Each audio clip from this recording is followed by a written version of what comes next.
കോൺഗ്രസിന്റെ ജീർണത, കോൺഗ്രസിന്റെ നേതാക്കളുടെ ലൈംഗിക ജീർണത. യുവ നേതാവ് തെരുവിൽ കിടക്കുന്നു. ലൈംഗിക ജീർണതയും കൊണ്ട് കോൺഗ്രസുകാർക്ക് തലയിൽ മുന്നുവിട്ട് മാത്രമേ പുറത്തിറങ്ങാൻ സാധിക്കൂ. ആ ഘട്ടത്തിൽ ഗവൺമെന്റിനെ കളങ്കപ്പെടുത്താൻ ആസൂത്രിതമായ നീക്കം. ഇതുകൊണ്ടൊന്നും ഞങ്ങൾ കുരുങ്ങുമെന്ന് ധരിക്കരുത്. ഇതെല്ലാം മനസ്സിലാക്കാനും ചിന്തിക്കാനും കഴിയാവുന്നവരാണ് കേരളത്തിലെ ജനത. അവരിൽ വിശ്വാസമർപ്പിച്ചവരാണ് ഞങ്ങൾ. ബിജെപിയും RSS സംഘപരിവാറും കോൺഗ്രസും ഒരു പ്ലാറ്റ്ഫോമിൽ വന്ന് ഞങ്ങളെ തോൽപ്പിക്കാമെന്ന് ധരിക്കരുത്. ഞങ്ങൾ ജയിക്കും, ജയിച്ചു വരും. ത്യാഗങ്ങളും കഷ്ടപ്പാടുകളിലൂടെയും കടന്നുവന്ന് ഒട്ടനവധി പ്രതികൂല സാഹചര്യങ്ങളെ നേരിട്ടുകൊണ്ടാണ് ഈ പാർട്ടിയായത്. അഴീക്കോട് നിങ്ങൾ കുത്തിക്കൊന്നു. ഈ പാർട്ടി ഇല്ലായ്മ ചെയ്യാൻ നിങ്ങൾ കഴിഞ്ഞിട്ടില്ല. നിങ്ങൾ പലരെയും കശാപ്പ് ചെയ്തു, വെടിവെച്ച് കശാപ്പ് ചെയ്യാൻ നോക്കി.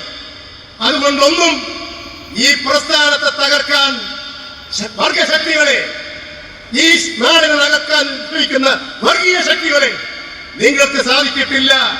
വലതുപക്ഷ ശക്തികളെ നിങ്ങൾക്ക് ഞങ്ങളെ തോൽപ്പിക്കാൻ കഴിയില്ല. ഞങ്ങൾ തീയിൽ നിന്ന് വളർന്ന പ്രസ്ഥാനമാണ്.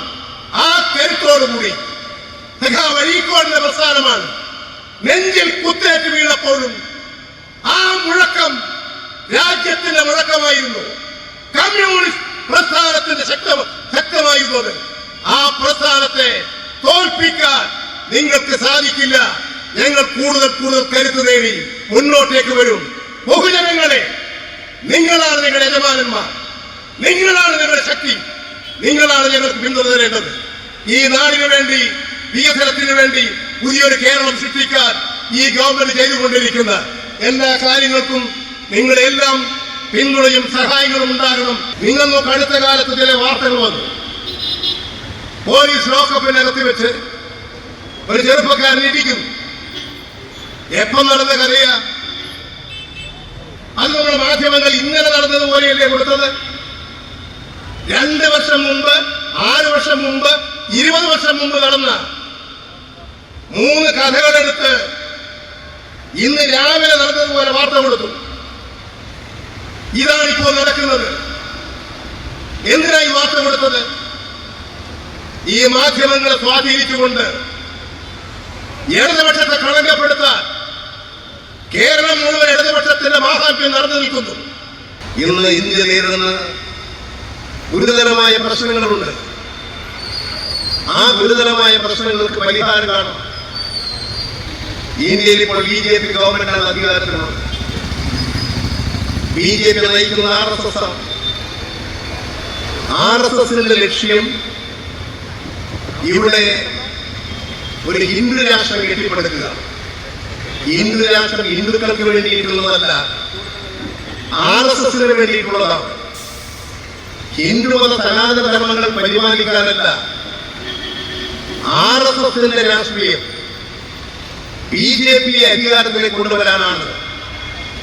ഈ മുദ്രാവാക്യം ഉയർത്തി മതവിദ്വേഷം ഉണ്ടാക്കി കലാപത്തിലേക്ക് നയിക്കുന്നത്. ഇന്ത്യയിൽ സ്വതന്ത്രമായി നടക്കാൻ സാധിക്കുമോ? വടക്കേ ഇന്ത്യൻ ഗ്രാമങ്ങളിൽ സ്വതന്ത്രമായി സഞ്ചരിക്കാൻ പറ്റുമോ? എന്തെല്ലാം ഭീകരതയോ! ഇന്ത്യയുടെ വടക്ക് കിഴക്കൻ മേഖല മുഴുവൻ സംഘർഷാത്മകം. മണിപ്പൂരിൽ എത്ര കാലമായി അവിടെ കുക്കികളും മെയ്തികളും ക്രിസ്ത്യൻ വിഭാഗത്തിനകത്ത് തന്നെ ചേരിതിരിവുണ്ടാക്കി കലാപമല്ലേ? BJPയുടെ ഭരണത്തിന്റെ സംഭാവനയല്ലേ അത്? ജമ്മു കാശ്മീർ ഭീകരന്മാരുടെ ആക്രമണം, ഇന്ത്യ കാത്തുസൂക്ഷിക്കുന്ന നമ്മുടെ സഹോദരങ്ങൾ പട്ടാളക്കാർ വീരമൃത്യു വരിക്കുന്നു. ഭീകരാക്രമണങ്ങളിൽ നമുക്കുണ്ടാകുന്ന ഏറ്റവും വലിയ കഷ്ടതകൾ BJP ഭരണത്തിന്റെ നേട്ടമല്ലേ അത്? ജമ്മു കാശ്മീരിൽ എന്തുകൊണ്ടാണ് ഇത് സംഘർഷാത്മകത? ഇന്ത്യയിൽ 21 സംസ്ഥാനമുണ്ടായിരുന്നു. അത് ഒരു സംസ്ഥാനമാണ് ജമ്മു കാശ്മീർ. ആ ജമ്മു കാശ്മീരിൽ ഇന്ത്യയുടെ ദേശീയ നേതാക്കൾ ഇന്ത്യൻ സ്വാതന്ത്ര്യ സമര കാലഘട്ടത്തിൽ തുടർന്ന് ഇന്ത്യ പാക് വിഭജന കാലഘട്ടത്തിലുണ്ടായ വർഗീയ കലാപങ്ങളിൽ മനം നൊന്ന് ആ കാലഘട്ടത്തിൽ ജനങ്ങളെ യോജിപ്പിച്ച് നിർത്താൻ വലിയ സംഭാവനകൾ നൽകി ദേശീയ നേതാക്കൾ. ആ കാലഘട്ടത്തിൽ ജമ്മു കാശ്മീരിൽ ജനതയോട് ചോദിച്ചു, നിങ്ങൾ പാകിസ്ഥാനോടൊപ്പം പോകുന്ന ഇന്ത്യയോടൊപ്പം നിൽക്കുന്നോ? ആ ജനത പറഞ്ഞു, ഞങ്ങളുടെ ജന്മനാട് ഇന്ത്യയാണ്, ഞങ്ങളുടെ ജന്മനാട് കാശ്മീരാണ്, ഞങ്ങൾ ഇന്ത്യയുടെ മക്കളാണ്. ഇന്ത്യയോടൊപ്പം നിന്നു. ആ ജനതയെ ഇന്ത്യയോടൊപ്പം ചേർന്ന് നിർത്താൻ അന്ന് ദേശീയ നേതാക്കൾ അവർക്ക് ചില പ്രത്യേക പരിഗണനകൾ നൽകി, പ്രത്യേക അവകാശങ്ങൾ നൽകി, അവരെ പരിരക്ഷിച്ചു വന്നു. ഒരു അതിർത്തി സംസ്ഥാനം കൂടിയാണ്. അങ്ങനെ ജനങ്ങളെ ദേശസ്നേഹികളാക്കി മാറ്റിയെടുത്തു. തെരഞ്ഞെടുപ്പുകളും ഭരണങ്ങളും വന്നു. ജമ്മു കാശ്മീർ ലോകത്തിലെ സഞ്ചാരികളുടെ പർവീസയായി. ഇപ്പോഴോ BJP-യുടെ 11ാമത് വർഷമല്ലേ ഇത്? ജമ്മു കാശ്മീർ എന്ത് ചെയ്തു? 29 സംസ്ഥാനത്ത് ജമ്മു കാശ്മീരിന്റെ സംസ്ഥാന പദവിയിൽ നിന്നും ഒഴിവാക്കി. ജമ്മു കാശ്മീരിന്റെ പ്രദേശമാക്കി, അവിടെ കേന്ദ്രഭരണ പ്രദേശമാക്കി. സംസ്ഥാന പദവിയില്ലാതെ കുറെ കാലം കഴിഞ്ഞു. അവസാനം സുപ്രീം കോടതി ഇടപെട്ടു, തെരഞ്ഞെടുപ്പ് നടത്തി. തെരഞ്ഞെടുപ്പ് നടത്തിയിട്ടുള്ള അധികാരം മുഴുവൻ കേന്ദ്ര ഗവൺമെന്റിന്റെ ഗവർണർക്കാണ്, ലഫ്റ്റനന്റ് ഗവർണർക്കാണ്. അവിടുത്തെ മുഖ്യമന്ത്രിക്ക് ഒരു മന്ത്രിസഭാ യോഗത്തിൽ അധ്യക്ഷത വഹിക്കാൻ പോലും അർഹതയില്ല. ഭരണം മുഴുവൻ ലഫ്റ്റനന്റ് ഗവർണറുടേതാണ്. എന്ത് ജനാധിപത്യ സംവിധാനമാണ്! ആ സംസ്ഥാനത്തെ വേർതിരിച്ചു സംഘർഷാത്മകമായ സാഹചര്യം ഈ 10-11 വർഷക്കാലമായിട്ടുള്ള സംഘർഷമാക്കി സമാധാനം പുനഃസ്ഥാപിക്കാൻ സാധിച്ചു. ഇന്ത്യയും പാകിസ്ഥാനും നമ്മൾ ഏറ്റുമുട്ടി. പാകിസ്ഥാൻ ഭീകരാക്രമണം നടത്തി. പഹൽഗാമിൽ നടത്തിയിട്ടുള്ള ഈ ഭീകരാക്രമണം നമ്മൾ തിരിച്ചടിച്ചു. ഇന്ത്യപ്പെട്ട തിരിച്ചടിച്ചു നമ്മൾ ശക്തമായിട്ട് തന്നെ. സംഘർഷമുണ്ടായി, യുദ്ധമുണ്ടായി.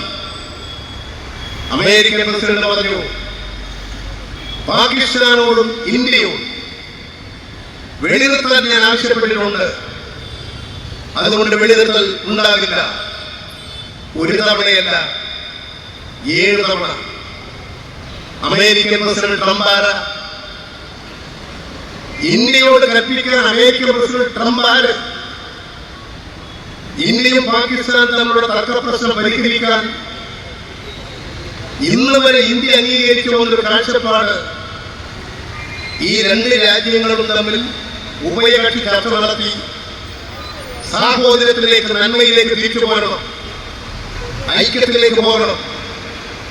സഹോദര രാഷ്ട്രങ്ങളാണ്. ഈ നിലപാടിന്റെ അടിസ്ഥാനത്തിലാണ് ചിന്തിച്ച് പ്രവർത്തിച്ചത്. ഇപ്പോഴാണോ? ഇപ്പോൾ 2 രാജ്യങ്ങളെയും RSS സംഘടന ശത്രുക്കളാക്കുകയില്ലേ? പഹൽഗാമിൽ ഭീകരാക്രമണം നടത്തി. ഭീകരന്മാരുടെ ആക്രമണത്തിൽ 26 ആളുകൾ പഹൽഗാമിൽ മരിച്ചു വീണു. നമ്മുടെ ഒരു മലയാളിയും ആ കൂട്ടത്തിൽ ഉണ്ടായിരുന്നു.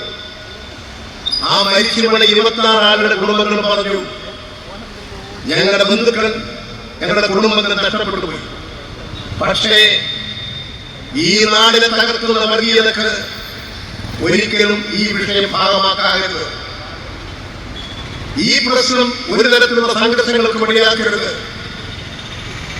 ഇത്തരം ഉയർന്ന നിലപാട് സ്വീകരിച്ചെങ്കിലും അതാണോ RSS സ്വീകരിച്ചത്?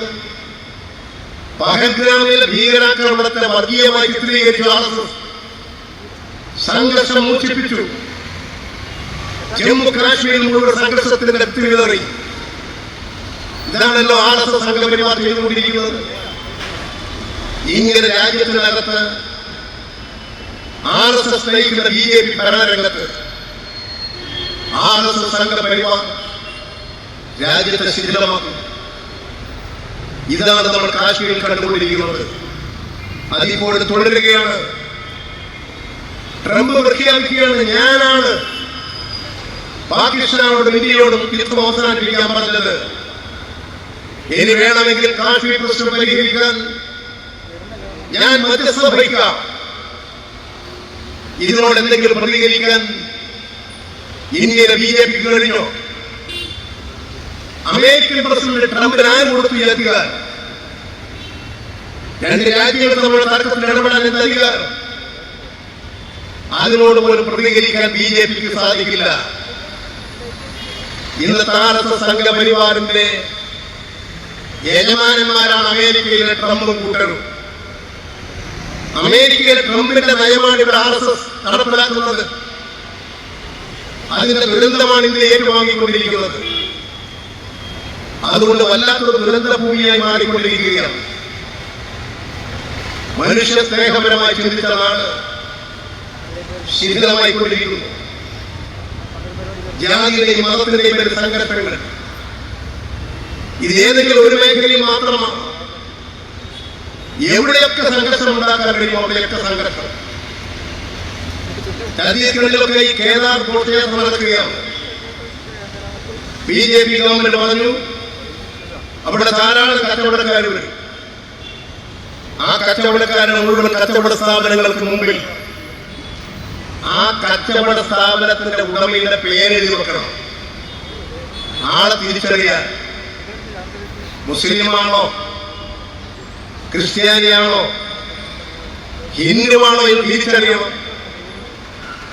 ഇത്രമാത്രം ഹീനമായ നടപടി സ്വീകരിക്കാം. ആസാമിൽ ലാൻഡ് ജിഹാദാണ്. BJP ഭരിക്കുന്ന ആസാമിലെ ഭൂമി മുസ്ലിമുകൾക്ക് കൊടുക്കരുത്.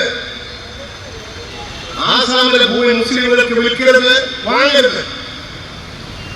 ഈ നിയമം പാസാക്കി BJP ഭരിക്കുന്ന മധ്യപ്രദേശ്, ഉത്തർപ്രദേശ്, ഹിമാചൽ പ്രദേശ്, ഹരിയാന, അരുണാചൽ പ്രദേശ് തുടങ്ങിയിട്ടുള്ള സംസ്ഥാനങ്ങളിൽ അവിടെ മതപരിവർത്തന നിരോധന നിയമം പാസാക്കി. മധ്യപ്രദേശാകട്ടെ മതപരിവർത്തന കുറ്റം ചുമത്തിയാൽ വധശിക്ഷ വരെ കൊടുക്കാവുന്ന വകുപ്പ് ചേർത്തിട്ടാണ് നിയമം പാസാക്കിയത്. എന്ത് നിയമങ്ങളാണ് പാസാക്കിക്കൊണ്ടിരിക്കുന്നത്? ജനാധിപത്യപരമാണോ? ഇതെല്ലാം RSSന്റെ അജണ്ട നടപ്പിലാക്കുകയാണ്. ഇതിന്റെ ഫലമായി തന്നെ രാജ്യത്തിന് ഒരു പ്രശ്നവും പരിഹരിക്കാൻ കഴിയുന്നില്ല. നിത്യോപയോഗ സാധനങ്ങൾക്ക് മുഴുവൻ വിലക്കയറ്റമാണ്. തൊഴിലില്ലായ്മ മറ്റൊന്ന് രൂക്ഷമാവുകയാണ്. സ്വകാര്യവൽക്കരണം ശക്തിപ്പെടുകയാണ്. വ്യാവസായിക രംഗത്ത് സ്തംഭനാവസ്ഥയാണ്. ഇന്ത്യയിൽ കോർപ്പറേറ്റുകൾ വളരുകയാണ്. 2014 കോർപ്പറേറ്റുകളുടെ ഇന്ത്യയിൽ ആസ്തി എന്ന് പറയുന്നത് 24.14 ലക്ഷം കോടി രൂപയാണ്.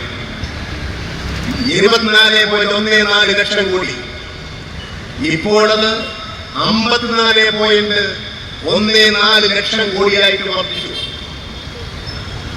10 വർഷക്കാലത്ത് BJP ഭരണം കൊണ്ട് 24 നിന്ന് 54 എത്തി. കോർപ്പറേറ്റുകളുടെ ആസ്തി വർദ്ധിച്ചു. എങ്ങനെയാണ് വർദ്ധിക്കുന്നത്? കോർപ്പറേറ്റ് താല്പര്യങ്ങൾ സംരക്ഷിക്കുകയാണ്. വൻകിടക്കാരുടെ താല്പര്യങ്ങൾ സംരക്ഷിക്കുകയാണ്. അതുകൊണ്ടാണ് ഇന്ത്യയിൽ കോർപ്പറേറ്റുകളിലൂടെ ശതകോടീശ്വരന്മാരുടെ എണ്ണം വർദ്ധിച്ചു വരുന്നത്. BJP ഗവൺമെന്റ് അധികാരത്തിൽ വരുന്ന 2014 ശതകോടീശ്വരന്മാരുടെ എണ്ണം ഇന്ത്യയിൽ 102 ഇപ്പൊ 606. കഴിഞ്ഞ 10 വർഷക്കാലത്തിനുള്ളിൽ 12.5 ലക്ഷം കോടി രൂപ വൻകിട കോർപ്പറേറ്റുകൾ കൊടുക്കേണ്ട കടം, വാങ്ങിയ കടം, ഗവൺമെന്റിലേക്ക് അടക്കേണ്ട പണം മുഴുവൻ റൈറ്റ് ഓഫ് ചെയ്തു. 12 ലക്ഷം കോടി രൂപ BJP ഗവൺമെന്റ് എഴുത്തള്ളിയില്ലേ? ഈ കഴിഞ്ഞ 24 ആ 12 ലക്ഷത്തിന് പുറമെ 2.5 ലക്ഷം കോടി രൂപ കൂടി എഴുത്തള്ളി. ഇവിടുത്തെ കൃഷിക്കാർ എന്ത് കൊടുത്തു? ഇവിടുത്തെ പാവപ്പെട്ട ജനങ്ങളെ ഏതെങ്കിലും ഒരു കട തള്ളിയോ? ഏതെങ്കിലും ഒരു കൃഷിക്കാരന് ആശ്വാസം കൊടുത്തോ? ഇവിടെ ഇന്ത്യയുടെ ചരിത്രം എടുത്തു നോക്കിയാൽ കൃഷിക്കാർ പാപ്പരാവുകയാണ്. കഴിഞ്ഞ 30 വർഷത്തിനുള്ളിൽ 3 ലക്ഷം ഇന്ത്യക്കാർ കൃഷിക്കാർ ആത്മഹത്യ ചെയ്തു. ബിജെപിയുടെ ഭരണകാലഘട്ടത്തിൽ 10 വർഷത്തിനുള്ളിൽ 1 ലക്ഷം കൃഷിക്കാർ ആത്മഹത്യ ചെയ്തു. തൊഴിലില്ലായ്മ പരിഹരിച്ചോ? ഈ തൊഴിലില്ലായ്മ രൂക്ഷമാണ് ഇന്ത്യയിൽ. അവരുടെ പ്രശ്നങ്ങൾക്ക് പരിഹാരമാണ് എന്ത് നടപടി സ്വീകരിച്ചു? ബിജെപിയുടെ സംസ്ഥാനങ്ങൾ ഭരിക്കുന്നുണ്ട്.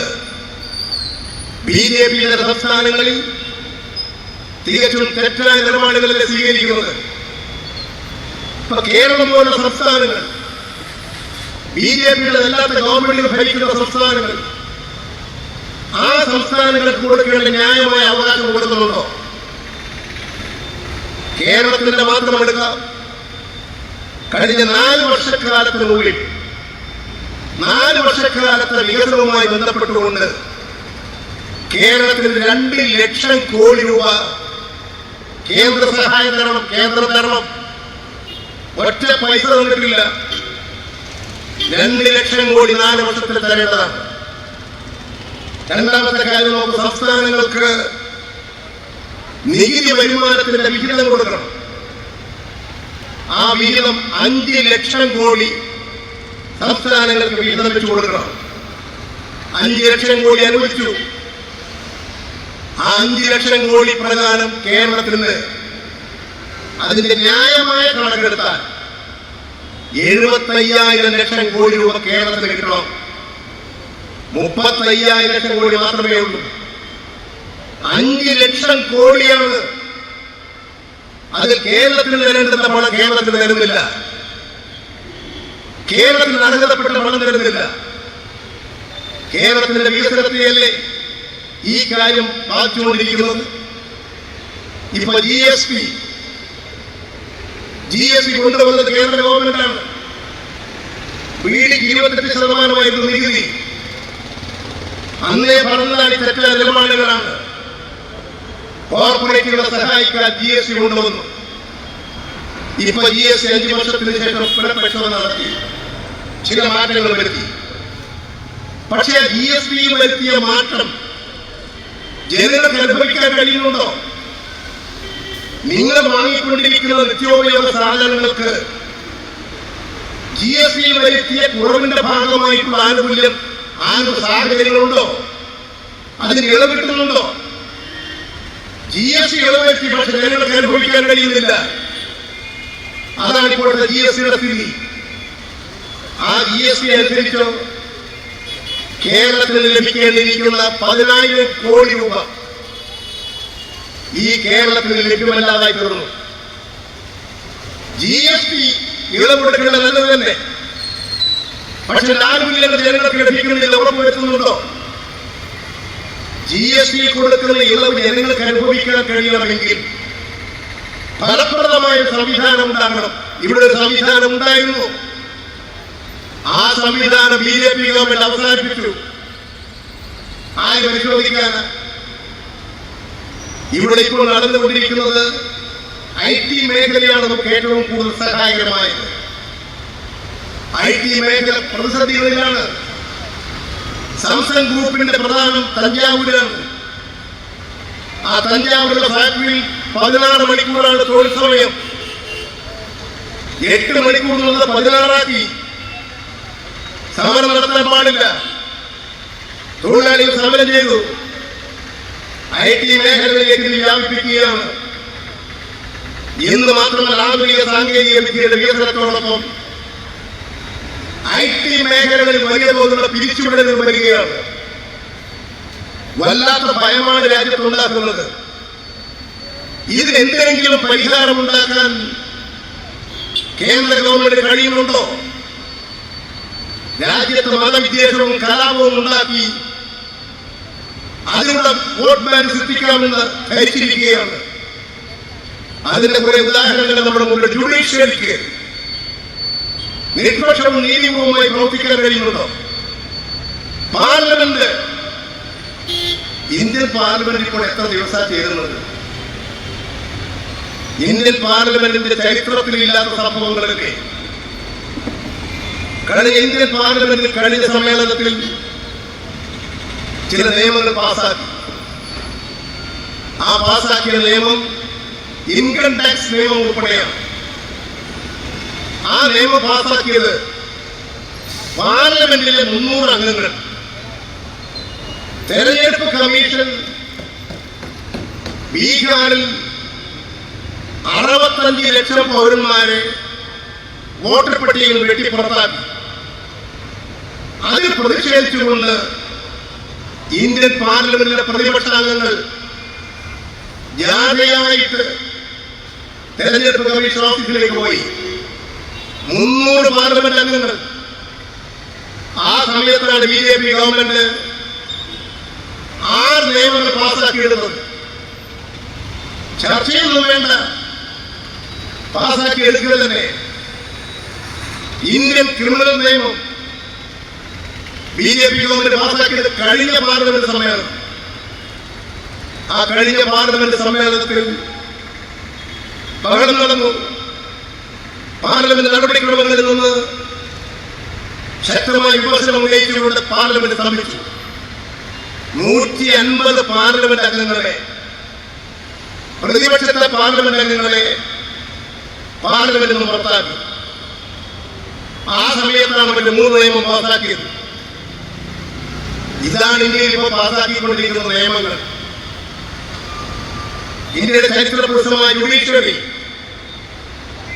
അയോധ്യയിലെ രാമക്ഷേത്ര നിർമ്മാണം, ആ രാമക്ഷേത്ര നിർമ്മാണത്തിന്റെ മസ്ജിദിന്റെ പള്ളിയുടെ ഭൂമി ഈ ക്ഷേത്ര നിർമ്മാണത്തിന് വിട്ടുകൊടുക്കാൻ 5 അംഗ ബെഞ്ച് തീരുമാനിച്ചു. ചരിത്രത്തിലില്ലാത്തൊരു വിധിയാണത്. ഒരു പള്ളി മസ്ജിദിന്റെ ഭൂമി ക്ഷേത്ര നിർമ്മാണത്തിന് കൊടുക്കും. ആ ഭൂമി കൊടുക്കാൻ ഉത്തരവിട്ടു. ആ കേസിൽ ചീഫ് ജസ്റ്റിസ് രഞ്ജൻ ഗൊഗോയ് ഇപ്പോൾ രാജ്യസഭാംഗമാണ്. സർവീസ് റിട്ടയർ ചെയ്തു അദ്ദേഹം രാജ്യസഭയിൽ ഇരിക്കുന്നു. ആ 5 അംഗ ജഡ്ജിമാരിൽ ഒന്ന് അബ്ദുൾ നിസാറാണ്. അദ്ദേഹം ഇപ്പോൾ BJPയുടെ ഗവർണറായിരിക്കുകയാണ്. ഇതാ രാജ്യത്ത് നടന്നുകൊണ്ടിരിക്കുന്നത്. തെരഞ്ഞെടുപ്പ് കമ്മീഷനാണ് ഇന്ത്യ തെരഞ്ഞെടുപ്പ് നീതിപൂർവ്വം നടത്തേണ്ടത്. ആ നീതിപൂർവ്വം നടത്തേണ്ട തെരഞ്ഞെടുപ്പ് കമ്മീഷൻ 3 അംഗങ്ങളാണ് ആ തെരഞ്ഞെടുപ്പ് കമ്മീഷൻ നിശ്ചയിക്കേണ്ടത്. ഒന്ന് ഇന്ത്യൻ പ്രധാനമന്ത്രി, അത് സുപ്രീം കോടതിയുടെ വിധിയായിരുന്നു. 2 പ്രതിപക്ഷ നേതാവ് ഇന്ത്യൻ പാർലമെന്റിന്റെ, 3ാമത് സുപ്രീം കോടതിയുടെ ചീഫ് ജസ്റ്റിസ്, ഒരു ജുഡീഷ്യറി പവറുള്ള ഉദ്യോഗസ്ഥൻ ചീഫ് ജസ്റ്റിസ്. ആ 3 പേരടങ്ങുന്ന തെരഞ്ഞെടുപ്പ് കമ്മീഷൻ നിശ്ചയിക്കാനുള്ള അധികാരമുള്ള കമ്മിറ്റി. ആ കമ്മിറ്റി ഇന്ത്യൻ പാർലമെന്റിന്റെ ഭൂരിപക്ഷം ഉപയോഗിച്ചുകൊണ്ട് ജസ്റ്റിസിനെ ഒഴിവാക്കി. പ്രധാനമന്ത്രി, പ്രതിപക്ഷ നേതാവ്, പ്രധാനമന്ത്രി നിർദ്ദേശിക്കുന്ന മറ്റൊരു മന്ത്രി. BJPക്ക് ഭൂരിപക്ഷമായില്ലേ? എന്തിനാ ചീഫ് ജസ്റ്റിസിനെ ഒഴിവാക്കിയത്? ഇന്ത്യൻ തെരഞ്ഞെടുപ്പ് നീതിപൂർവ്വം നടത്താനാണോ? ഇതാ രാജ്യത്ത് നടന്നുകൊണ്ടിരിക്കുന്നത്. അതുകൊണ്ട് പാർലമെന്ററി സമ്പ്രദായത്തെ അപ്പാട് നിരാകരിച്ചുകൊണ്ടിരിക്കുന്നു. ഇന്ത്യൻ ജനതയുടെ താൽപര്യങ്ങൾ ധിക്കരിക്കപ്പെടുന്നു. വിലക്കയറ്റവും തൊഴിലില്ലായ്മയും രൂക്ഷമായിക്കൊണ്ടിരിക്കുന്നു. രാജ്യം ശിഥിലമാവുകയാണ്. വല്ലാത്തൊരവസ്ഥയിലേക്കാണ് നാട് നീങ്ങിക്കൊണ്ടിരിക്കുന്നത്. ഇത്തരം ഒരു സാഹചര്യത്തിലാണ് അമേരിക്കൻ പ്രസിഡന്റ് ട്രംപ് ഇന്ത്യക്കെതിരെ മാരകമായ ആക്രമണം. ഇന്ത്യ നേരത്തെ തന്നെ അംഗീകരിക്കുന്ന ചില മാനദണ്ഡങ്ങളുണ്ടായിരുന്നു. ചേരിചേരാ നയമാണത്. BJP വന്നതോടുകൂടി ആ നയം കളഞ്ഞു പിടിച്ചു. ഇപ്പൊ അമേരിക്കൻ പക്ഷത്തുള്ള ഒരു രാജ്യമായി തീർന്നിരിക്കുകയാണ്. ഇസ്രായേൽ ലോകത്തിലുള്ള ഭീകരന്മാരുടെ രാജ്യമാണ്. ഏത് രഹസ്യങ്ങൾ കണ്ടെത്തുന്ന സോഫ്റ്റ്വെയർ സ്പൈ സോഫ്റ്റ്വെയർ ഉണ്ടാക്കി ഏത് രഹസ്യവും പിടിച്ചെടുക്കാൻ മാരകമായ മാത്രശക്തിയുള്ളതാണ്. അതിന്റെ നിർമ്മാതാക്കൾ ഇസ്രായേലികളാണ്. ആ ഇസ്രായേലികളാണ് ലോകത്തിലെ ഭീകരന്മാർക്ക് പരിശീലനം കൊടുക്കുന്നത്. ലോകത്തിലെ വൃത്തികെട്ട ഒരു ഭീകര രാഷ്ട്രമാണ് ഇസ്രായേൽ. ആ ഇസ്രായേലാണ് ഇന്ത്യയുടെ സഹായിയായി മാറിക്കൊണ്ടിരിക്കുന്നത്. ഇന്ത്യയുടെ മുൻകാല ഗവൺമെന്റുകളൊന്നും ഇസ്രായേൽ സന്ദർശിക്കുമായിരുന്നില്ല. കാരണം ഐക്യരാഷ്ട്രസഭ അംഗീകരിക്കുന്നത് പാലസ്തീനെയാണ്. ആ പാലസ്തീൻ അംഗീകരിക്കുന്ന രാജ്യമായതുകൊണ്ട് ഇന്ത്യയിലെ ഒരു മന്ത്രിമാരും ഇസ്രായേൽ സന്ദർശിക്കാറില്ല. ഇപ്പോൾ ഇന്ത്യയുടെ സഹായികൾ ഇസ്രായേലും അമേരിക്കയുമാണ്. ആ ഇസ്രായേലികളാണ് പാലസ്തീനിൽ കൂട്ടക്കുരുതി നടത്തിക്കൊണ്ടിരിക്കുന്നത്. ബോംബിട്ട് ഒരു രാജ്യം പിടിച്ചെടുക്കുകയാണ്. ഈ പാലസ്തീൻ ബോംബ് പക്ഷിച്ച് അധികാരം പിടിച്ചെടുക്കുന്നു. ആരുടെ ചോദിക്കാൻ? അമേരിക്കയുടെ സൈനിക ശക്തിയല്ലേ? ഇപ്പോൾ ജനങ്ങൾ ചിന്തിക്കുന്നുണ്ട്, ആ പഴയ സോവിയറ്റ് യൂണിയൻ ഉണ്ടായിരുന്നെങ്കിൽ ഇത് സംഭവിക്കുമായിരുന്നോ? സോവിയറ്റ് യൂണിയനെ തകർത്തു. ഫാസിസ്റ്റ് ശക്തിയുടെ കൈവശ ലോകം. അതിന്റെ ഭീകരത ഇന്ന് ലോകം മുഴുവൻ അനുഭവിച്ചുകൊണ്ടിരിക്കുന്നു. പാലസ്തീനിൽ കുഞ്ഞു കുട്ടികളെയാണ് കൊല ചെയ്യുന്നത് കൂടുതലും. 51% കുട്ടികളാണ്, 14% സ്ത്രീകളാണ്. നിഷ്ഠൂരമായ കൊലപാതകം ക്രൂരത നടമാടിക്കൊണ്ടിരിക്കുന്നു. ലോക രാഷ്ട്രങ്ങൾ നിഷ്ക്രിയമായി നിൽക്കുകയാണ്. ഐക്യരാഷ്ട്രസഭ പോലും ശക്തമായി പ്രതികരിച്ചിട്ട് പോലും അതിനെല്ലാം തള്ളിക്കളയുകയാണ് അമേരിക്കയും ഇസ്രായേലും. അത്തരം ഇസ്രായേലുമായിട്ടാണ് ഇന്ത്യ വ്യാപാര കരാർ, അമേരിക്കൻ വ്യാപാര കരാർ. ട്രംപാകട്ടെ ഇപ്പോൾ പ്രഖ്യാപിച്ചിരിക്കുന്ന അവരുടെ നികുതി നയം. അമേരിക്ക വൻ തകർച്ചയിലാണ്. അമേരിക്ക പ്രതിസന്ധിയിലാണ്. അമേരിക്കയിൽ തൊഴിലില്ലായ്മ രൂക്ഷമാവുകയാണ്. ഉൽപാദന മേഖലയെ മാറ്റിയിരിക്കുകയാണ്. അസ്വസ്ഥത പടരുകയാണ്. അതുകൊണ്ട് തന്നെ അമേരിക്ക അവരുടെ ഫെഡറൽ രാഷ്ട്രങ്ങൾക്ക് കൊടുക്കുന്ന $65,000 കോടി കഴിഞ്ഞ ബഡ്ജറ്റിൽ വെട്ടിച്ചുരുക്കി. അമേരിക്ക കൊടുത്തുകൊണ്ടിരിക്കുന്ന ആരോഗ്യ സുരക്ഷാ പദ്ധതി നിഷേധിക്കപ്പെട്ടുകൊണ്ടിരിക്കുകയാണ്. അവിടെ അവർ പാസാക്കിയ നിയമമുണ്ട്. American parliament one beautiful big bill എന്നാണ് ഇതിന്റെ പേര്. ആ ബ്യൂട്ടിഫുൾ ബിഗ് ബിൽ ഉപയോഗിച്ചുകൊണ്ട് അമേരിക്കയിലെ സാധാരണക്കാരുടെ ജീവിതത്തെ പോലും ട്രംപിന്റെ ഭരണം ആക്രമിക്കുന്നു. ഇത്തരമൊരു കാലഘട്ടത്തിൽ അമേരിക്ക ചെന്നുവിട്ടുകൊണ്ടിരിക്കുന്ന ഈ സാമ്പത്തിക കുഴപ്പത്തിൽ നിന്ന് കരകയറാൻ അമേരിക്ക ചെയ്തിരിക്കുന്നത് അമേരിക്കയുമായി വ്യാപാര കരാറുള്ള എല്ലാ രാഷ്ട്രങ്ങൾക്ക് നേരെയും ബാധ്യത അടിച്ചേൽപ്പിക്കുകയാണ്. അതിന്റെ ഭാഗമാണ് ഇപ്പോൾ പ്രഖ്യാപിച്ചിരിക്കുന്ന ചുങ്കൻ തീരുവ എന്ന് പറയുന്നത്. ഇവിടെ കേരളത്തിൽ നിന്ന് കാർഷികോൽപ്പന്നങ്ങൾ അമേരിക്കയിലേക്ക് കയറ്റുമതി ചെയ്യുന്നുണ്ട്. ഇന്ത്യയിൽ നിന്ന് അമേരിക്കയിലേക്ക് അയക്കുന്ന കാർഷികോൽപ്പന്നങ്ങളിൽ 50% കേരളത്തിൽ നിന്നാണ്. ആ കാർഷികോൽപ്പന്നങ്ങൾക്ക് മേലെ ഇപ്പോൾ നികുതിയൊന്നുമില്ല. ഇപ്പോൾ 50% നികുതി ചുമത്തി അത് 100% ആക്കാൻ വേണ്ടി പോകുന്നു. അങ്ങനെ വന്നാൽ ഇവിടുത്തെ കാർഷികോൽപ്പന്നങ്ങൾ അമേരിക്കൻ മാർക്കറ്റിലേക്ക് പ്രവേശിക്കാൻ കഴിയാത്ത അവസ്ഥ ഒരു വൻ വരികയായിരിക്കും. അമേരിക്കയിൽ നിന്നും ഇറക്കുമതി ചെയ്യുന്ന വസ്തുക്കൾക്ക് ഇന്ത്യ ഗവൺമെന്റ് നികുതി കെട്ടാം. അമേരിക്ക ഇന്ത്യയോടും ബ്രിട്ടനോടും പറഞ്ഞിരിക്കുന്നത് ഞങ്ങളുടെ രാജ്യത്ത് നിന്ന് ഇറക്കുമതി ചെയ്യുന്ന ഒന്നിനും നികുതി കെട്ടാൻ പാടില്ല. ബ്രിട്ടൻ 2500 ഉൽപ്പന്നങ്ങൾക്ക് നികുതി കെട്ടില്ല എന്ന് പറഞ്ഞു. ഇന്ത്യയും ഏതാണ്ട് ആ കരാറിലേക്ക് നീങ്ങുകയാണ്. അതുപോലെ തന്നെ അമേരിക്കയുമായിട്ട് അമേരിക്കയുടെ നികുതി നയം ഇവിടെ ഉണ്ടാക്കാൻ വേണ്ടി പോയി നമ്മുടെ കണ്ണു. ഇത് കൈത്തറിയുടെ നാടാണ്. ഒരുപാട് ഗാർമെന്റ്സ് ഉണ്ട്. ഇവിടെ നിന്നുള്ള തുണിത്തരങ്ങളിൽ നല്ലൊരു ഭാഗം പോകുന്നത് അമേരിക്കൻ മാർക്കറ്റിലേക്കാണ്, UK മാർക്കറ്റിലേക്ക്, ബ്രിട്ടീഷ് മാർക്കറ്റിലേക്കാണ്.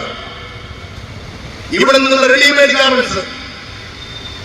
ഇപ്പോഴാകട്ടെ ഇതിനൊക്കെ നികുതി ചുമത്തപ്പെടുന്ന സാഹചര്യം ഉണ്ടായാൽ ആ മാർക്കറ്റിൽ ഇന്ത്യൻ ഉൽപ്പന്നങ്ങൾ കടന്നു കയറാൻ കഴിയില്ല. പണത്തിന്റെ മൂല്യ ഇടിവ് കൊണ്ടാണ് ഇന്ത്യൻ ഉൽപ്പന്നങ്ങൾക്ക് ഇവിടെ പിടിച്ചു നിൽക്കാൻ കഴിയുന്നത്. അതുപോലെ തകർന്നുകൊണ്ടിരിക്കുകയാണ്.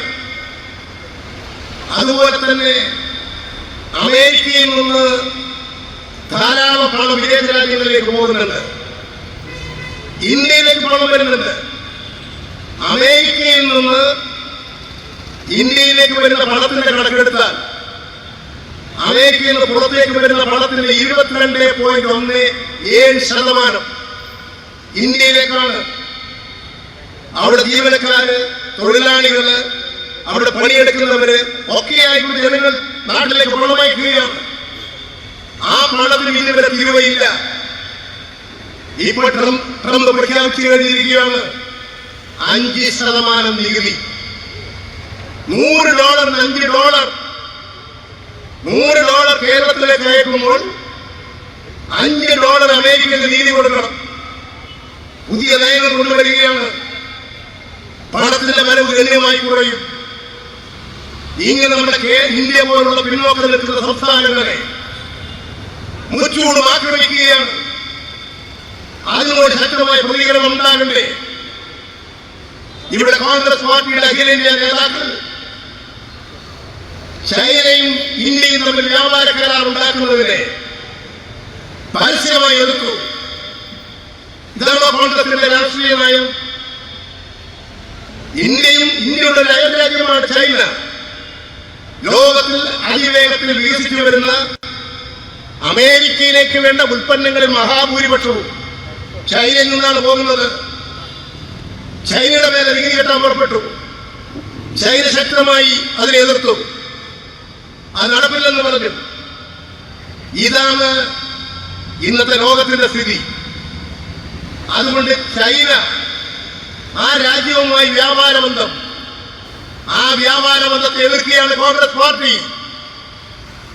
റഷ്യയുമായിട്ടും ചൈനയുമായിട്ടും അമേരിക്ക ഇടപാട് നടത്തുന്നതിനെ എതിർത്താൻ മനസ്സിലാക്കാം. പക്ഷെ ഇവിടെ നടക്കുന്നത് ഇന്ത്യ റഷ്യയിൽ നിന്ന് പെട്രോൾ വാങ്ങുന്നു, ചൈനയിൽ നിന്ന് പെട്രോളും ഡീസലും വാങ്ങുന്നു. ഈ ഉൽപ്പന്നങ്ങൾ വാങ്ങാൻ പാടില്ല എന്ന നിലപാടാണ് ഇപ്പോൾ അമേരിക്ക എടുത്തിട്ടുള്ളത്. അമേരിക്ക സാമ്പത്തികമായ തകർച്ച, അവരുടെ രക്ഷയ്ക്ക് വേണ്ടിയിട്ടുള്ള നിയമങ്ങൾ ഉണ്ടാക്കുന്നു. ഇതിനെതിരായി ശക്തമായ നിലപാട് സ്വീകരിക്കാൻ ഇന്ത്യ ഗവൺമെന്റിന് കഴിഞ്ഞേ പറ്റൂ. എങ്കിലേ രക്ഷപ്പെടൂ. അമേരിക്കയുടെ വിനയാന്യത ദാസന്മാരായി നിന്നാൽ അമേരിക്കയുമായിട്ട് വ്യാപാര കരാർ, ഇന്ത്യൻ താൽപര്യങ്ങൾ നിഹരിച്ചുകൊണ്ട് കരാറുണ്ടാക്കിയാൽ അപകടത്തിലെത്തും. ഇപ്പോൾ തന്നെ ഇവിടുത്തെ പൊതുമേഖല മുഴുവൻ ദുർബലപ്പെടുകയാണ്. ലൈഫ് ഇൻഷുറൻസ് കോർപ്പറേഷന്റെ 80,000 കോടി രൂപ ഇന്ത്യ ഗവൺമെന്റ് അദാനി ബാങ്കിലേക്ക് കൊടുത്തു. ഈ നാട്ടിൽ കുടിവെള്ളം, റെയിൽവേ, റോഡ്, കെട്ടിടങ്ങൾ, ആരോഗ്യം, ഈ രംഗത്ത് ഉപയോഗിക്കേണ്ട പണമാണ് അദാനി കൊണ്ടുപോയത്. അദാനി ബാങ്കിലേക്ക് പോയിട്ടുള്ള പണത്തിൽ 41% സ്റ്റേറ്റ് ബാങ്ക് ഓഫ് ഇന്ത്യയുടേതാണ്. അതായത് ഇന്ത്യൻ പണം അദാനിയുടെ ബാങ്കിലേക്ക്. ഇതിന്റെ ഫലമായിട്ട് ഇന്ത്യ തകരുകയാണ്, ഇന്ത്യ ദുർബലപ്പെടുകയാണ്. ഇന്ത്യൻ താല്പര്യങ്ങളല്ല, അമേരിക്കൻ താല്പര്യങ്ങളാണ് BJP ഗവൺമെന്റ് സംരക്ഷിക്കുന്നത്. അതുകൊണ്ട് ലോക സാഹചര്യങ്ങളും ലോകസ്ഥിതികളും വളരെ വളരെ അപകടകരമായിട്ടാണ്. മരുന്നിന്റെ വില വർദ്ധിക്കും, തുണിയുടെ വില വർദ്ധിക്കും, നമ്മുടെ ഉൽപ്പന്നങ്ങൾക്ക് മാർക്കറ്റ് ഇല്ലാതായി തീരും. ഇവിടെ നിന്നുണ്ടാകുന്ന മരുന്നുകൾക്ക്, ഇവിടെ ഇറക്കുമതി ചെയ്യുന്ന മരുന്നുകൾക്ക് അമേരിക്ക വൻ ടാക്സ് ചുമത്തും. ഇവിടുത്തെ യന്ത്ര സാമഗ്രികൾ അമേരിക്കയിൽ നിന്ന് ഒരു കാർ ഇറക്കുമതി ചെയ്യുമ്പോൾ 100% ടാക്സ് ഇന്ത്യ ഗവൺമെന്റിന്റേത്. ഇപ്പോൾ അമേരിക്ക പറഞ്ഞിരിക്കാൻ ഒരു ടാക്സ് ചുമത്താൻ പാടില്ല. അമേരിക്കൻ വാഹനങ്ങളെ മാർക്കറ്റായി തീരും ഇന്ത്യ. അത് അംഗീകരിച്ചു കഴിഞ്ഞാൽ എവിടെ എത്തും ഇന്ത്യ? പിടിച്ചു നിൽക്കാൻ കഴിയാത്ത രാജ്യമായി തീരും. ഇന്ത്യയുടെ ത്രാണി നഷ്ടപ്പെടും. അതുകൊണ്ടാണ് ഇടതുപക്ഷ പാർട്ടികൾ ഈ സാമ്പത്തിക നയത്തിനെതിരായിട്ടുള്ള ശക്തമായ ബഹുജന അഭിപ്രായം ശക്തിപ്പെടുത്തണമെന്ന് അഭ്യർത്ഥിക്കുന്നത്. കോൺഗ്രസ് സ്വീകരിക്കുന്ന നിലപാട് അവസരവാദപരമാണ്. കോൺഗ്രസ് ആത്മാർത്ഥതയോട് കൂടിയിട്ടുള്ളതല്ല. അവരുടെ അഖിലേന്ത്യാ നേതാക്കളുടെ പ്രകടനങ്ങൾ പലതും ചൈനീസ് വിരുദ്ധമാണ്, റഷ്യൻ വിരുദ്ധമാണ്, അമേരിക്കൻ അനുകൂലമാണ്. ഈ നിലപാട് തന്നെയാണ് BJPയുടെയും RSSന്റെയും. അതുകൊണ്ട് ഇങ്ങനെയുള്ള ഒരു പാർട്ടിയായി കോൺഗ്രസ് രൂപപ്പെട്ടുകൊണ്ടിരിക്കുകയാണ്. അതുകൊണ്ട് ഇന്ത്യയുടെ മുമ്പിൽ വലിയ പ്രതിസന്ധികളും പ്രശ്നങ്ങളുമാണ് വന്നുകൊണ്ടിരിക്കുന്നത്. ഈ ജനകീയ കാലഘട്ടങ്ങളിൽ ജനതാൽപര്യങ്ങൾ സംരക്ഷിക്കാൻ ഭക്ഷ്യക്ഷാമങ്ങളും പട്ടിണി മരണങ്ങളും രോഗങ്ങളും ഉണ്ടാകാതിരിക്കാൻ കരുതലോടുകൂടി ഇന്ത്യൻ ജനത മുന്നേറേണ്ട ഒരു കാലഘട്ടമാണിത്. അമേരിക്കൻ സാമ്രാജ്യത്വത്തിന്റെ, ഇസ്രായേൽ ഭീകരന്മാരുടെ, BJP സഖ്യത്തിന്റെ ഭരണം നമ്മുടെ നാടിൽ അപകടപ്പെടുത്തും. ഇത് കണ്ടുകൊണ്ട് എല്ലാ വിഭാഗം ആളുകളും ശക്തമായിട്ടുള്ള പ്രതിരോധ നില ഇന്ത്യയിൽ വളർത്തിയെടുക്കണമെന്നാണ് ഞങ്ങൾ അഭ്യർത്ഥിക്കുന്നത്. ഇതിന്റെ ഒരു ഭാഗമാണ് കേരളം. കേരളം ഇടതുപക്ഷ ജനാധിപത്യ മുന്നണി ഗവൺമെന്റാണ് കേരളത്തിൽ അധികാരത്തിലുള്ളത്. ആ ഇടതുപക്ഷ ജനാധിപത്യ മുന്നണി ഗവൺമെന്റ് 9 വർഷക്കാലം തുടർ ഭരണത്തിലാണ്. ഏതാണ്ട് അടുത്ത 26-ൽ വീണ്ടും നിയമസഭാ തെരഞ്ഞെടുപ്പിലേക്കാണ്. അതോടൊപ്പം തന്നെ ഈ വർഷം അവസാനത്തോടുകൂടി 25 ഡിസംബർ മാസം, അതുപോലെ അത് തൊട്ട് മുമ്പ് നവംബർ അവസാനം ഡിസംബറിലായിട്ട് തദ്ദേശ സ്വയംഭരണ സ്ഥാപനങ്ങളിലേക്കുള്ള തെരഞ്ഞെടുപ്പാണ്. ഈ 2 തെരഞ്ഞെടുപ്പുകളും കേരള ജനത ജാഗ്രതയോടുകൂടി കൈകാര്യം ചെയ്യണം. നമ്മുടെ രാജ്യത്തിന്റെ ഭാവി നിർണ്ണയിക്കുന്നതാണ് ഈ തെരഞ്ഞെടുപ്പുകൾ. കേരളം ഒരുപാട് വളർന്ന് വികസിക്കും. ഇനിയും നമുക്ക് ഒരുപാട് വികസിക്കണം. പഴയ കേരളമാണോ ഇന്നത്തെ കേരളം? ഈ കണ്ണൂർ നിങ്ങൾ നോക്കൂ. 5 വർഷങ്ങൾക്ക് മുമ്പുള്ള കണ്ണൂരാണോ? NH-66 നിങ്ങൾ നോക്കി എത്രമാത്രം വികസനമാണ് നടക്കുന്നത്. ഏതാണ്ട് 75,000 കോടി രൂപ NH-66-ൽ. എത്രയോ റോഡുകൾ, പാലങ്ങൾ, വയനാട്ടിലേക്കുള്ള ദുരന്തപാത, ഭൂമിക്കടിയിലൂടെ മലകൾ തുരന്നുകൊണ്ടുള്ള ദുരന്തപാത എല്ലാം ഉണ്ടാക്കിക്കൊണ്ടിരിക്കുകയാണ്. ഇങ്ങനെ വികസന രംഗങ്ങളിൽ ഒരു വലിയ മുന്നേറ്റമാണ് ഇവിടെ ഉണ്ടാകുന്നത്. കണ്ണൂർ ഗവൺമെന്റ് ആശുപത്രി നിങ്ങൾ മുമ്പ് കണ്ട ആശുപത്രിയാണോ? അവിടുത്തെ ചികിത്സാ സൗകര്യങ്ങൾ നിങ്ങൾ പണ്ട് കണ്ടതാണോ? എത്രമാത്രം മാറ്റങ്ങൾ ഉണ്ടായി. ഇടതുപക്ഷ ഗവൺമെന്റ് അധികാരത്തിൽ വന്നതിന്റെ ഫലമായിട്ടാണ്. ഇവിടെ സഖാക്കൾ ചൂണ്ടിക്കാണിച്ചു, വിഴിഞ്ഞം സീപോർട്ട്, അറബിക്കടലിൽ ഏറ്റവും ശക്തമായൊരു തുറമുഖം കേരളത്തിന്റെ വ്യാപാര മണ്ഡലങ്ങൾ അമൂല്യമായിട്ടുള്ള വളർച്ചയുണ്ടാക്കും. ഇപ്പോൾ ശബരിമലയിൽ ഒരു എയർപോർട്ട് വരാൻ വേണ്ടി പോകുന്നു. കണ്ണൂർ എയർപോർട്ട് നമ്മുടെ സ്വത്ത് സാക്ഷാത്കരിക്കും. ഇനിയും അവിടത്തേക്ക് വിമാന സർവീസുകൾ വേണം. കേന്ദ്ര ഗവൺമെന്റിന്റെ നയമാണ് അവിടെ വിമാന സർവീസ് വരാത്തത്. വിമാന കമ്പനികൾ ശങ്കിച്ചു നിൽക്കുന്നത്. ഇനിയും കൂടുതൽ വിമാനങ്ങളും സർവീസുകളും വരണം. കാർഗോ സർവീസ് ഉണ്ടാകണം. ഇവിടുത്തെ കാർഷികോൽപ്പന്നങ്ങളും മറ്റുൽപ്പന്നങ്ങളും വിദേശ രാജ്യങ്ങളിലേക്ക് കയറ്റുമതി ചെയ്യാൻ നമ്മുടെ കണ്ണൂർ എയർപോർട്ടിന് കഴിയണം. അതിനെ വികസിപ്പിക്കുകയാണ്. ശബരിമല എയർപോർട്ട് അധികം താമസിയാതെ തന്നെ അതിന്റെ പ്രവൃത്തി ആരംഭിക്കും. നമ്മുടെ തീരദേശങ്ങളിലൂടെ കടന്നു പോകുന്ന ജലപാത ബേക്കൽ ടു കോവളം ബോട്ടിലൂടെ സഞ്ചരിക്കാം. കേരളം ഇപ്പോൾ ടൂറിസ്റ്റുകളുടെ ഏറ്റവും സുരക്ഷിതമായ ഒരു കേന്ദ്രമാണ്. ജമ്മു കാശ്മീരിൽ പോകാൻ പറ്റില്ല, ഹിമാചൽ പ്രദേശിൽ പോകാൻ പറ്റില്ല. എപ്പോഴാണ് സംഘപരിവാർ ആക്രമിക്കുക എന്ന് പറയാൻ കഴിയില്ല. ഭയന്നിട്ട് ആളുകൾ അങ്ങോട്ട് പോകില്ല. കേരളം സുരക്ഷിതമാണ്. കേരളം ഇടതുപക്ഷത്തിന്റെ ഭരണത്തിലാണ്. ഇവിടെ ഒരു വർഗീയ കലാപം ഉണ്ടാക്കിയെടുക്കാൻ ഒരു വർഗീയ ശക്തിയെയും ജനങ്ങൾ അനുവദിക്കില്ല. അതാണ് കേരളത്തിന്റെ മനസ്സ്. ആ കേരളത്തിന്റെ മനസ്സിനെ ദുർബലപ്പെടുത്താനാണ് കേരളത്തിൽ ഇപ്പോൾ UDF-ഉം അതുപോലെ RSSും എല്ലാം ശ്രമിച്ചുകൊണ്ടിരിക്കുന്നത്. കേരളം ഈ നവംബർ മാസം 1-ാം തീയതി അതിദരിദ്രരില്ലാത്തൊരു സംസ്ഥാനമായി തീരും. അതുകൊണ്ട് നമ്മുടെ പ്രശ്നം അവസാനിക്കുന്നില്ല.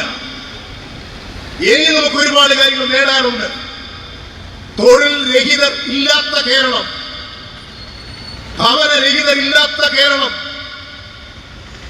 ആരോഗ്യരംഗത്ത് സമ്പൂർണമായ സുരക്ഷ, അതിന്റെ നടപടികളാണ്. അതിന്റെ ഓരോ നടപടികൾ വന്നുകൊണ്ടിരിക്കുകയാണ്. പ്രവാസികൾക്കും വിദേശ രാജ്യങ്ങളിൽ പോയി തിരിച്ചു വന്നവർക്കും ഇപ്പോഴത്തെ കേരള ഗവൺമെന്റ് നോർക്ക റൂട്ട്സ് പ്രഖ്യാപിച്ചിട്ടുള്ള ഇൻഷുറൻസ് സ്കീം ഒരു 13,000-14,000 രൂപ പ്രീമിയം അടച്ചാൽ കുടുംബാംഗങ്ങൾക്കും എല്ലാവർക്കും 5 വർഷക്കാലത്തേക്കുള്ള എല്ലാ ചികിത്സാ സുരക്ഷയും നടപ്പിലാക്കുകയാണ്. എല്ലാവരുടെയും ആരോഗ്യം നമുക്ക് സംരക്ഷിക്കണം. വിദ്യാഭ്യാസ രംഗത്ത് കേരളം ലോകത്തിന്റെ മുമ്പിൽ, ഉന്നത വിദ്യാഭ്യാസ മേഖലയിൽ കേരളം കുതിപ്പിലാണ്. നമ്മുടെ എല്ലാ കുട്ടികളും പഠിക്കുകയാണ്, പഠിച്ചു വളർന്നു വരികയാണ്. ഇപ്പോൾ ഇവിടെ എവിടെയെങ്കിലും തൊഴിൽ സമരമുണ്ടോ, പണിമുടക്കുണ്ടോ? തൊഴിലാളികൾക്കും ജീവനക്കാർക്കും എല്ലാം ന്യായമായ ആനുകൂല്യങ്ങൾ ലഭിക്കുന്നു. കേരളം ഒരു വികസന കുതിപ്പിലാണ്. ഈ ഘട്ടങ്ങളിലാണ് തിരുവോണം കടന്നു വന്നത്. ഇടതുപക്ഷ ഗവൺമെന്റ് അത് കണക്കിലെടുത്തുകൊണ്ട് തന്നെയാണ് എല്ലാ സർക്കാർ ജീവനക്കാർക്കും അവരുടെ ശമ്പളത്തിന് വർധന വരുത്തി, ആനുകൂല്യത്തിന് വർധന വരുത്തി, ബോണസിന് വർധന വരുത്തി, അവരുടെ എല്ലാ ആനുകൂല്യങ്ങളും കൊടുത്തു നിർത്തും. ലക്ഷക്കണക്കിന് തൊഴിലാളികൾക്ക് അവരുടെ പെൻഷൻ, 65 ലക്ഷം തൊഴിലാളികൾക്ക്, തൊഴിൽ രഹിതർക്ക്, പാവപ്പെട്ടവർക്ക് സാമൂഹ്യക്ഷേമ പെൻഷൻ കൊടുക്കുന്ന സംസ്ഥാനമാണ് കേരളം. നിങ്ങൾ ആലോചിച്ചു നോക്ക്, 65 ലക്ഷം ആളുകളെ കൈവശം.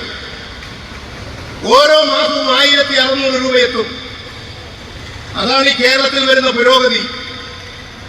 നിങ്ങൾ വൈകുന്നേരം ആകുമ്പോൾ നാഷണൽ ഹൈവേയുടെ ഇരുവശങ്ങളിലുമായി ധാരാളം തട്ടുകടകൾ കാണാം. ആളുകൾ വരുന്നു, ആഹാരം കഴിച്ച് തിരിച്ചു പോകുന്നു. പട്ടണങ്ങളിൽ ധാരാളം തട്ടുകടകൾ കാണാം. പട്ടണങ്ങളിലൊക്കെ കടകൾ സജീവമാണ്. ജനങ്ങളുടെ കൈവശം പണം വരുന്നത് കൊണ്ടാണ്. ആ പണം വരുന്നത് ഗവൺമെന്റിന്റെ നയത്തിന്റെ ഭാഗമാണ്. 1,600 രൂപ ഓരോരുത്തരുടെ കൈവശവും മാസം പ്രതി സാമൂഹ്യക്ഷേമ പെൻഷൻ, ബോണസ്, ആനുകൂല്യങ്ങൾ. ഇവിടെ 65,000 കോടി രൂപയുടെ നാഷണൽ ഹൈവേയുടെ പ്രവർത്തനം പണം നാട് മുഴുവൻ വിന്യസിക്കുകയാണ്. ആ പണമാണ് കടകളിലേക്ക് വരുന്നത്, വൈദ്യശാലയിലേക്ക് പോകുന്നത്, മെഡിക്കൽ ഷോപ്പിലേക്ക് പോകുന്നത്, തുണിക്കടയിലേക്ക് പോകുന്നത്, സ്വർണ്ണക്കടയിലേക്ക് പോകുന്നത്. അങ്ങനെയാണ് കേരളം ഉണർന്നു വരുന്നത്. ആ ഉണർവ് കേരളത്തിൽ സൃഷ്ടിക്കുകയാണ്. ആ ഉണർവുണ്ടായപ്പോൾ ആ ഉണർവ് കണ്ട് സഹിക്കാൻ പലർക്കും സാധിക്കാതെ വന്നു. അവരാകട്ടെ എങ്ങനെയാണ് ഈ ഗവൺമെന്റിനെ കളങ്കപ്പെടുത്തുക, എങ്ങനെയാണ് പിണറായി വിജയനെ കളങ്കപ്പെടുത്തുക? ഇതിന് ഭൂതക്കണ്ണാടിയും കൊണ്ട് നടക്കാൻ തുടങ്ങി കാലം കുറച്ചായില്ലേ? നിങ്ങൾ നോക്ക്, അടുത്ത കാലത്ത് ചില വാർത്തകൾ വന്നു. പോലീസ് ലോക്കപ്പിനകത്ത് വെച്ച് ഒരു ചെറുപ്പക്കാരൻ ഇരിക്കുന്നു. എപ്പം നടന്ന കഥയാ? അത് നമ്മുടെ മാധ്യമങ്ങൾ ഇന്നലെ നടന്നതുപോലെയല്ലേ കൊടുത്തത്? 2 വർഷം മുമ്പ്, 6 വർഷം മുമ്പ്, 20 വർഷം മുമ്പ് നടന്ന 3 കഥകളെടുത്ത് ഇന്ന് രാവിലെ നടന്നതുപോലെ വാർത്ത കൊടുത്തു. ഇതാണ് ഇപ്പോൾ നടക്കുന്നത്. എന്തിനായി വാർത്ത കൊടുത്തത്? ഈ മാധ്യമങ്ങളെ സ്വാധീനിച്ചുകൊണ്ട് ഇടതുപക്ഷത്തെ കളങ്കപ്പെടുത്താൻ കേരളം മുഴുവൻ ഇടതുപക്ഷത്തിന്റെ മാഹാത്മ്യം നടന്നു നിൽക്കുന്നു. കോൺഗ്രസിന്റെ ജീർണത, കോൺഗ്രസിന്റെ നേതാക്കളുടെ ലൈംഗിക ജീർണത, യുവ നേതാവ് തെരുവിൽ കിടക്കുന്നു. ലൈംഗിക ജീർണതയും കൊണ്ട് കോൺഗ്രസുകാർക്ക് തലയിൽ മുന്നുവിട്ട് മാത്രമേ പുറത്തിറങ്ങാൻ സാധിക്കൂ. ആ ഘട്ടത്തിൽ ഗവൺമെന്റിനെ കളങ്കപ്പെടുത്താൻ ആസൂത്രിതമായ നീക്കം. ഇതുകൊണ്ടൊന്നും ഞങ്ങൾ കുരുങ്ങുമെന്ന് ധരിക്കരുത്.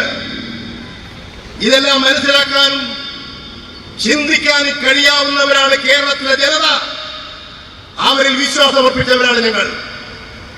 ആ ജനത ഇത് കാണട്ടെ, ആ ജനത വിധിക്കട്ടെ. അതാണ് കേരളം എന്ന് അവർ മനസ്സിലാക്കണം.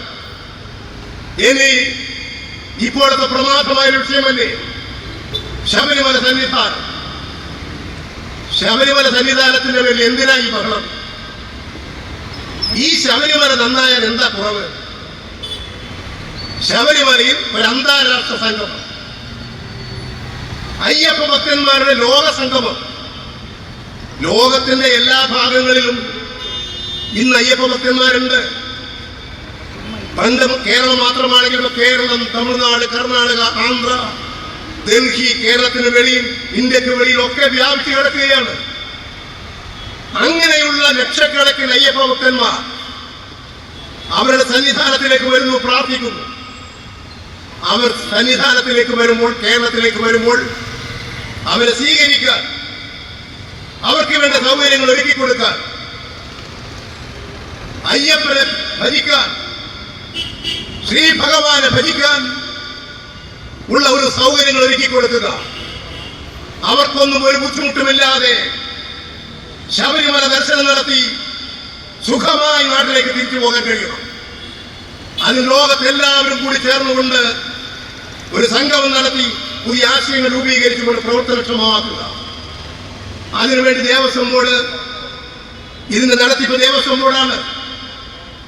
ആ തിരുവിതാംകൂർ ദേവസ്വം ബോർഡ് ഇതിനു വേണ്ടി ഒരു സംഗമം സംഘടിപ്പിച്ചു. എന്ത് ബഹളം, എന്തിനാണിത്? ശബരിമലയിലേക്ക് കുറെ ആളുകൾ വന്നാൽ എന്താ കുറവ്? എന്താ അതിന്റെ ദോഷം?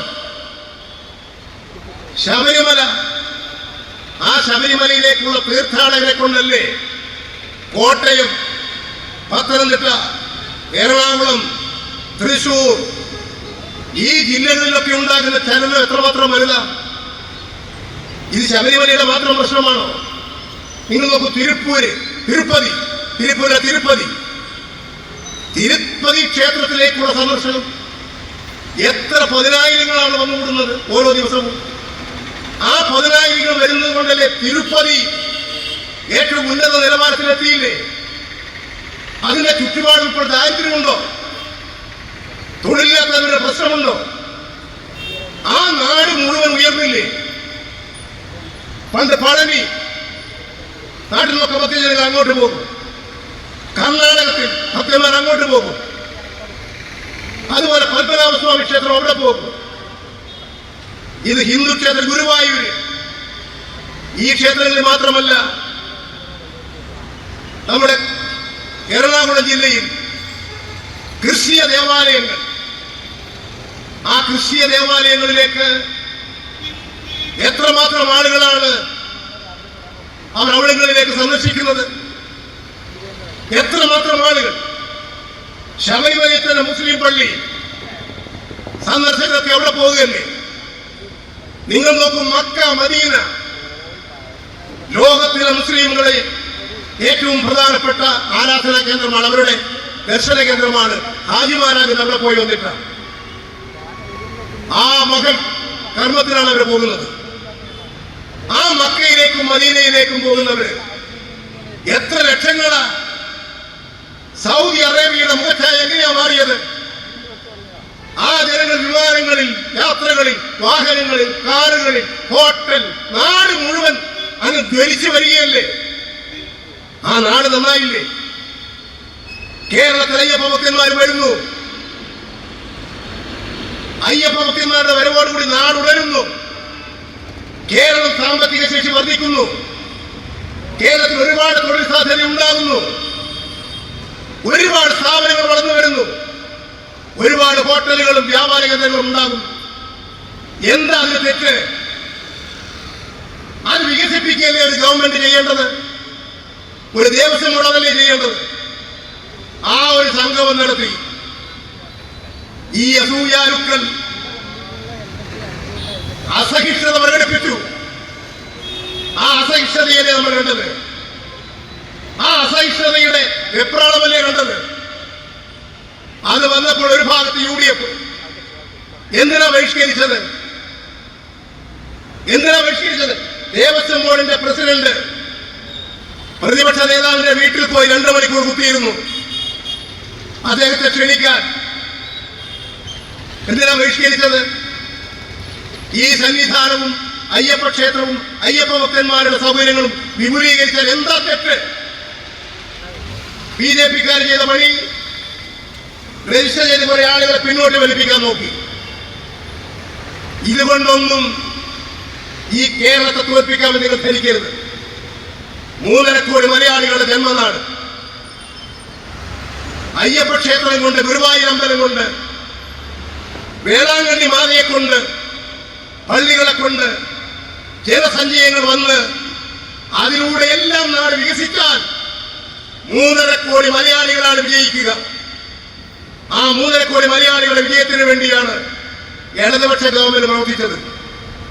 പിന്നെ RSSകാരുടെ സംഘം കേരളത്തിന്റെ എല്ലാ ഭാഗത്തും, തമിഴ്നാട്ടിൽ നിന്നും കർണാടകത്തിൽ നിന്നും ആളുകളെ കൊണ്ടുവന്നൊരു സംഗമം. കോൺഗ്രസും BJP-ക്കും ഒരുപോലെയായില്ലേ? BJP-യും RSSും ഒരുപോലെയായില്ലേ? അതുകൊണ്ട് ഇതുകൊണ്ടൊന്നും ഞങ്ങളെ തോൽപ്പിക്കാം, കേരളത്തിലെ ജനതയെ തോൽപ്പിക്കാം എന്ന് നിങ്ങൾ ധരിക്കരുത്. ഈ കേരളം തകരില്ല. കേരളം വികസിക്കും. ഇനിയും കേരളം വളരും. ഇടതുപക്ഷ ഗവൺമെന്റ് ജനങ്ങളുടെ പിന്തുണയോടുകൂടി കൂടുതൽ കരുത്തോടുകൂടി മുന്നോട്ട് പോകും. ശബരിമലയും ഗുരുവായൂർ ക്ഷേത്രങ്ങളും വേളാങ്കണ്ണി എല്ലാം ഉയർന്നു വരും. എല്ലാ മതവിശ്വാസികൾക്കും അവരുടെ വ്യക്തിപരമായ പ്രശ്നമാണ് മതവിശ്വാസം, ദൈവവിശ്വാസം, ആചാരം, അനുഷ്ഠാനം. അത് സംരക്ഷിക്കുക എന്നുള്ള ഗവൺമെന്റിന്റെ ചുമതലയാണ്. അതിന് സൗകര്യമൊരുക്കുക എന്നുള്ളത് ഗവൺമെന്റിന്റെ ചുമതലയാണ്. അതോടൊപ്പം നാടിന്റെ പൊതു വളർച്ചയെ ശക്തിപ്പെടുത്തുക എന്നുള്ളത് ഗവൺമെന്റ് താല്പര്യമാണ്. അത് 3.5 കോടി മലയാളികളുടെ താല്പര്യമാണ്. അത് ഞങ്ങളിവിടെ കാത്തു സൂക്ഷിക്കും. BJP-യും RSSും സംഘപരിവാറും കോൺഗ്രസും ഒരു പ്ലാറ്റ്ഫോമിൽ വന്ന് ഞങ്ങളെ തോൽപ്പിക്കാമെന്ന് ധരിക്കരുത്. ഞങ്ങൾ ജയിക്കും, ജയിച്ചു വരും.